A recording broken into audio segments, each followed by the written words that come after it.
siyaasadda dhaqaalaha dunida soo dhawaada asxaabteeda qaaliga Iiraan barashar culus ayaa wuxuu kaga imaanayaa Mareykanka iyo asxaabtiisa waxaana la rabaa Iiraan inay gebi ahaanba ay ka taqalusto programka horumarinta iyo teknoolajiyadda bacriminta maadada loo yaqaan uraniumta markii la bacrimiyo waxaa laga sameyn karaa hubka nuclearka sidoo kalena waxaa loo adeegsan karaa shidaal ahaan in ay soo saarto korontada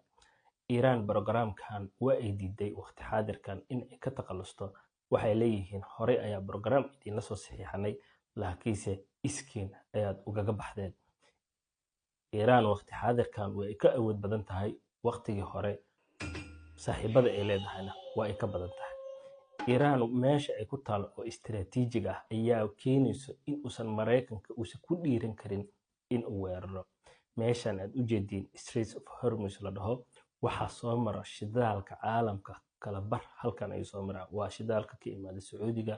midka ka imaada Kuwait midka ka imaada Qatar sidoo kale midka ka imaado Imaaraadka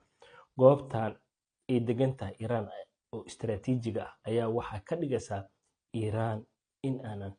lagu fududaan karin dagaalkeeda haddaba Mareykanka waxa uu isku dayayaa sida kale dhaqal ahaan in uu u weeqo Iiraan laakiinse kuma dhiiran karo marnaba in uu weeraro haddii uu weeraro Mareykanka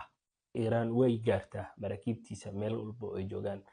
mid kaliya oo Iiraan looga adkaan karo waxa weeye in lagu duqeeyo nuclear